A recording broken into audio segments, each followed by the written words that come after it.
At syempre, ang pinagmamalaki namin, saan kayo makakita ng ganito kamura at ganito kasarap na bulalo? Nakita niyo naman kung gaano karami yung bulalo namin, no? Tapos ito ang aming siligang.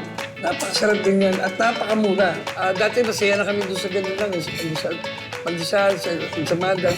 Pero came to a point na hinahanap na ng tao yung ganitong setup na makakakain sila.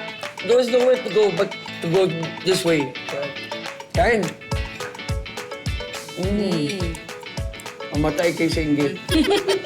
Oh, yung mga sandwich natin, pakita mo. Sardine sandwich po.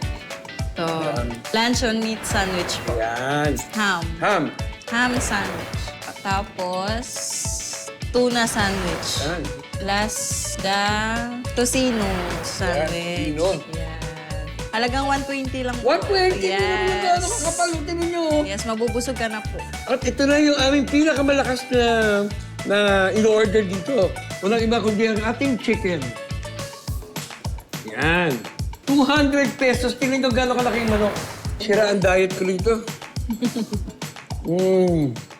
Harap. Gusto talaga namin ma-afford talaga ng ordinaryong Pilipino. Diba? Ever since naman yung Mulak products namin, it has always been built on quality. And nakatulong in a way dahil sa pangalan, pero kahit anong sikat pa ng artista na may-ari ng pagkain na negosyo, kung hindi masarap or kung hindi quality, hindi na magtatagal.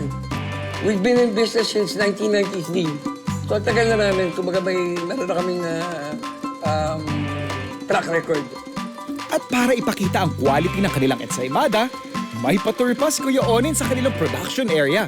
Dito po nilalagay yung butter at ang aming cheese.